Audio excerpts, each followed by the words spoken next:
안녕하십니까. 2022년 3월 3일 최병무 팩트 시작하겠습니다. 오늘 아침에 윤석열 후보와 안철수 후보가 이제 예상대로 기자회견을 했습니다. 그 기자회견과 더불어서 제가 1997년 12월 달에 김대중 후보가 당선된 이후에 이제 인수위원회가 구성이 됐었죠.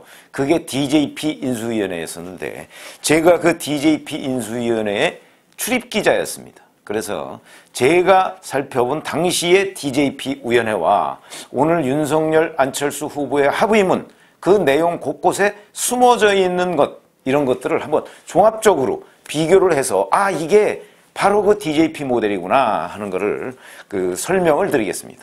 자, 우선 오늘 새벽 0시부터 2시 30분 정도까지 두 사람이 협의를 했다고 했죠. 그런데 여기에 이제 장제원 의원과 이태규 의원도 배석을 한 것으로 되어 있습니다. 그런데 기사를 보니까 1시 49분에 조선일보에 단독 기사로 합의문 타결 이렇게 나왔더라고요. 그런 단일화 합의 뭐 이렇게 나왔더라고요. 그런 거 보니까 아마 합의가 일찌감치부터 된 것으로 보입니다. 돼서 벌써 조선일보 기자가 장제원 의원이나 이태규 의원이나 두 사람 중에 한 사람으로부터 야, 우리 합의 끝났다 라는 아마 연락을 받지 않았나 뭐 이런 생각이 들고요. 그리고 나서는 이제 장제원 의원과 이태규 의원이 실무 문안을 작성을 하고 그 다음에 작성한 것을 안철수 후보가 아침에 먼저 검토를 하고 그리고 나서 윤석열 후보한테 전달을 했더니 윤석열 후보가 뭐 별로 고칠 거 없다 이런 식으로 해서 8시 한 10분쯤인가요? 그쯤에 이제 발표를 공동으로 두 사람이 했습니다. 자, 요지를 보면 뭐 이런 겁니다. 사실은 이 요지가 그렇게 중요하지는 않습니다만 선언적인 의미를 갖는다는 것이죠. 첫째가 뭐 이런 거죠. 단일화 선언으로 완벽한 정권 교체가 실현될 것이라는 것을 추호도 믿어 의심치 않는다. 이거는 이제 안철수 후보가 발표를 했고요. 그리고 쭉 공동의 합의문을 읽어갔습니다. 첫째, 국민통합정부라고 아마 명명을 한 것으로 보입니다. 이제 집권을 할 경우에 국민통합정부는 미래정부다 이런 식으로 얘기하고 적폐청산보다는 국민의 삶이 매우 중요하다 뭐 이런 얘기를 하고 과학기술 뭐 이런 얘기를 했습니다. 아마 안철수 후보의 의중 이게 상당히 반영이 돼 있고 이재명 후보가 공격하는 포인트가 바로 보복을 공언하는 사람이 어디 있느냐 뭐 이런 부분까지도 의식을 한 것으로 보입니다. 그래서 두 후보 진영에서 적폐청산보다는 그러니까 과거보다는 미래로 가는 정부가 될 것이다 라는 걸 선언한 것이고요. 두 번째는 개혁정부다 이렇게 또 표방을 했습니다. 이거는 혹시라도 정권에 부담이 되더라도 국민과 국가의 미래와 지속 가능성을 위해서 필요한 개혁 과제들을 공동으로 추진한다 이런 거거든요. 이거는 기억나시죠? 두 번째 TV 토론에서 안철수 후보가 공무원 연금 개혁 같은 걸 얘기했습니다. 사실 대통령 후보로서 그때 안철수 후보가 본인이 당선 가능성이 없으니까 그런 얘기를 하죠. 사실 공무원들 표도 굉장히 중요하죠. 그런데 공무원 연금 개혁? 그 공무원들한테 표 떨어질 일입니다. 그런데 이런 것들을 안철수 후보가 이재명 후보한테도 그다음에 윤석열 후보한테도 제안을 했었죠. 아마 그런 것들을 염두에 둔 것으로 보이지만 여기는 그냥 두루뭉술하게 표현을 했습니다.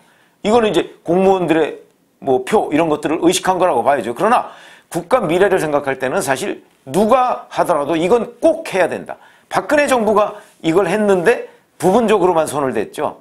이건 꼭 해야 된다. 이런 것들을 윤석열 후보, 안철수 후보가 합의를 했다 하는 것들이 또 중요하고요. 그 다음에 또 하나는 실용정부를 표방했습니다. 이거는 과학과 실용의 정치 시대, 이념, 진영에 매몰되지 않는 그런 정부를 만들겠다. 이것도 아마 안철수 후보의 의중이 상당히 반영된 것이다. 이렇게 제가 예상을 합니다. 그런데 제가 여기서 주목하는 분야가 있습니다.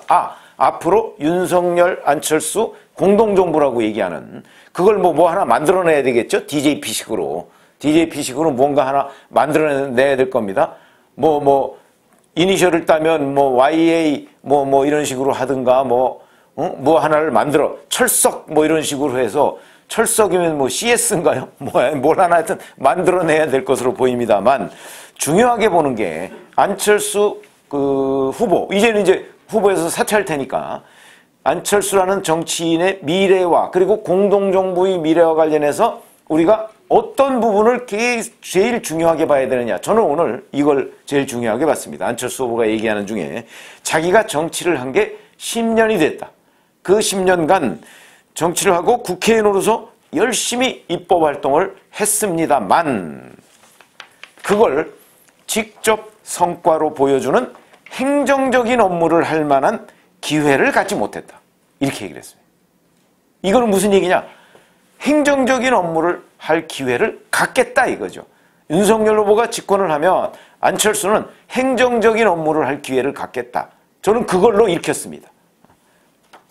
그러면서 이렇게 얘기합니다. 그 뒤로 또 뭐 이런저런 얘기하다가 대한민국을 더 좋은 나라로 만드는 그런 실행력을 증명해서 본인이 제3지대에서 열심히 그 정치활동을 하는데 그걸 지지해 준 분들한테 죄송하다. 그런데 그분들한테 정말 대한민국을 더 좋은 나라로 만드는 실행력을 증명해서 보답하겠다 이렇게 얘기했습니다. 이거는 본인이 행정부에 들어가겠다 라는 뜻으로 저는 받아들입니다. 그러면 행정부에 들어가서 안철수 후보가 할 수 있는 일이 뭘까요? 총리일 것이다. 이렇게 생각이 들죠. 이거는 사실 그 윤석열 후보가 지금 대통령이 된다고 할지라도 당선이 된다고 할지라도 맨 처음 총리는 어차피 지금 국회에서 170석이 넘는 의석을 가진 정당이 민주당입니다. 민주당의 동의 없이는 총리를 국회에서 통과시킬 수가 없습니다. 총리는 국회 표결사항이거든요. 만약에 그게 통과가 안 될 경우에는 DJP식으로 그때 JP가 굉장히 오랜 기간 동안 총리 서리로 활동을 했습니다. 그 당시에 그 야당이 된 한나라당이 그걸 인정을 안 해줬습니다. 표결을 안 했으니까요. 그것처럼 만약에 자칫 잘못하면 국회에서 또다시 민주당이 발목을 잡아서 첫 번째 총리 후보를 인준을 안 해줄 가능성이 크다. 그러면 첫 번째 총리 후보가 또 DJP식으로 굉장히 오랫동안 서리 이름을 띠고 그런 직책 아래 계속해서 가거나 아니면 김부겸 총리가 총리로서의 역할을 계속하거나 뭐 이래야 되는데 김부겸 총리는 아마 뭐 이번에 정권 교체가 되면 그냥 사표를 낼 가능성이 전 매우 높다. 평소 김부겸 총리의 성정을 볼 때 이렇게 생각을 하고요. 그렇게 되면 윤석열 후보로서도 국민의힘 인사를 첫 총리로 하는 것보다는 안철수 후보, 제3지대에 있던 안철수 후보, 그래도 한때 이재명 후보가 그 같이 하자, 뭐 통합을 명분으로 같이 하자고 손을 내밀었던 사람 아닙니까? 그러니까 민주당에서도 거부하기가 저는 쉽지 않다. 그러면 윤석열 후보로서도 좋은 카드다. 저는 이렇게 보거든요.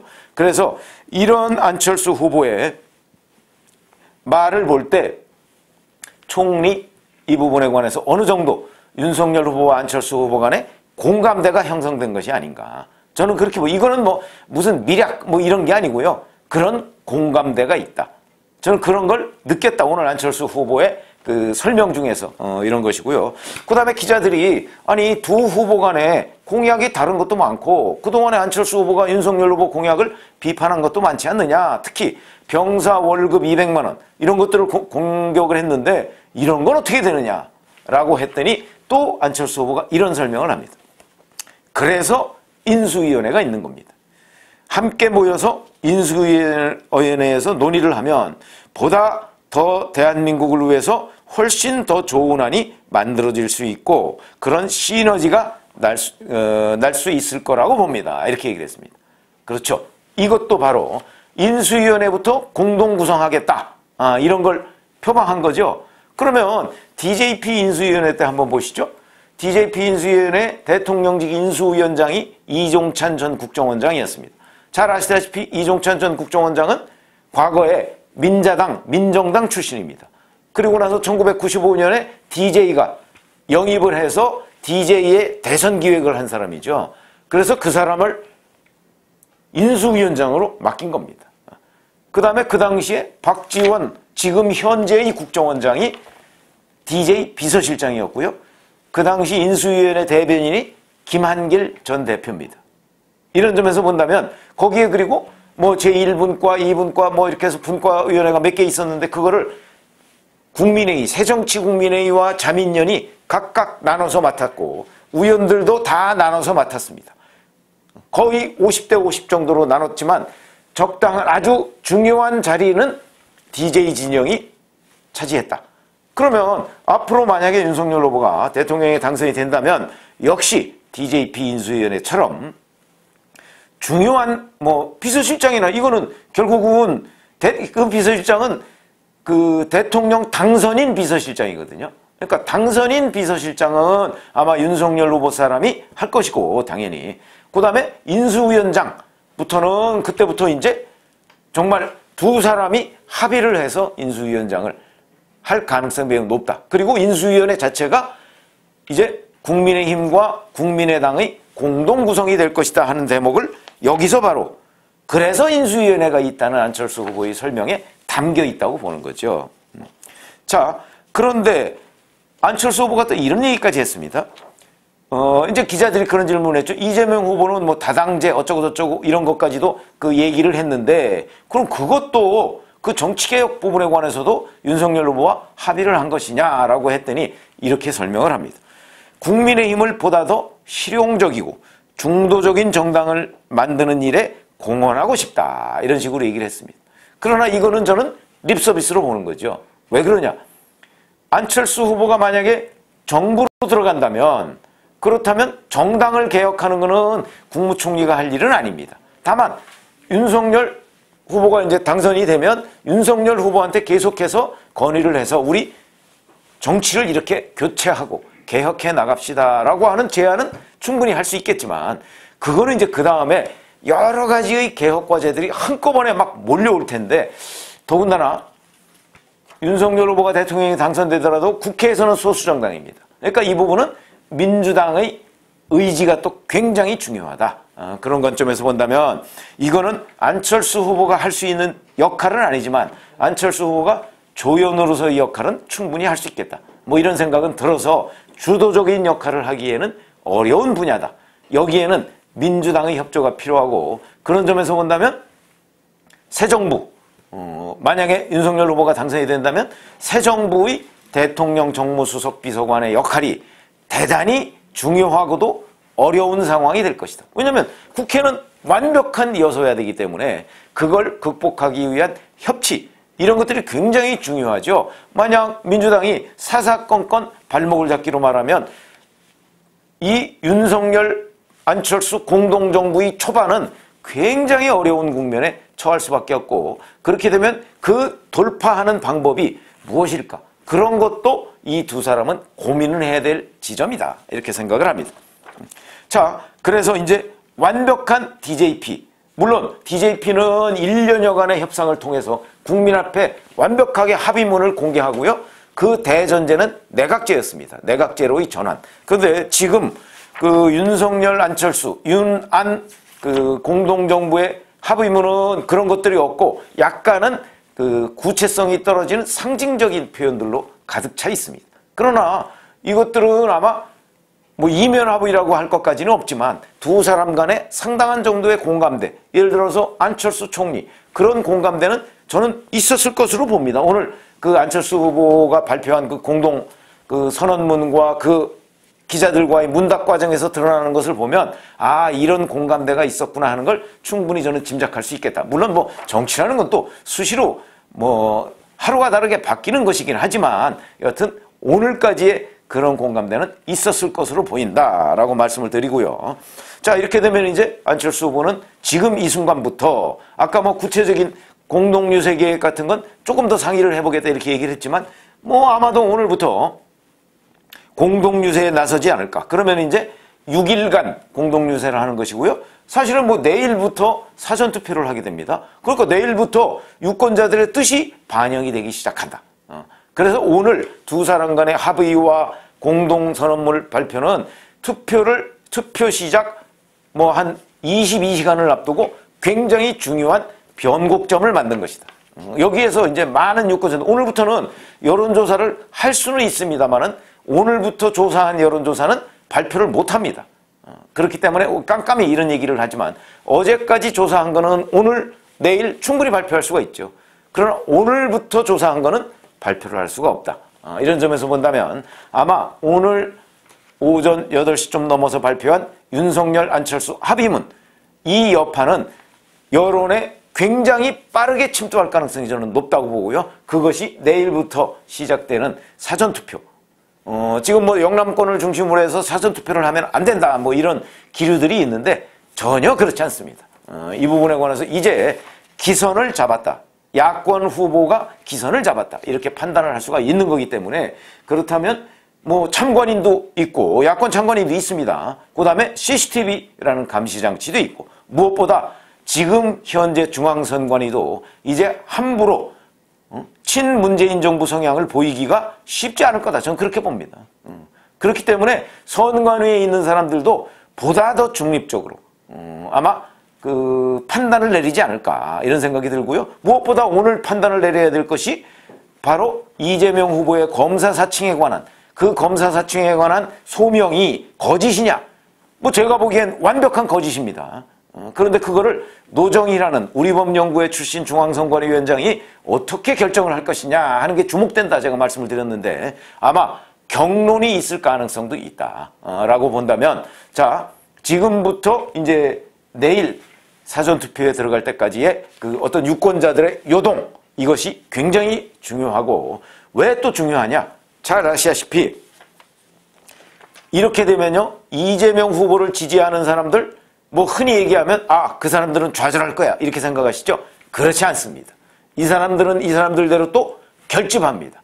그러니까 결집해서 이 사람들도 아마 상당한 정도의 힘을 발휘할 가능성이 있다, 이렇게 보는 거죠. 그렇다면 그 사람들의 결집에 대항해서 야권 지지자들, 윤석열 후보 지지자, 안철수 후보 지지자도 힘을 합쳐서 결집을 하지 않으면, 자칫 잘못하면 이것이 오히려 플러스적인 요인이 없을 수도 있다, 이렇게 평가하는 분석가들도 있습니다.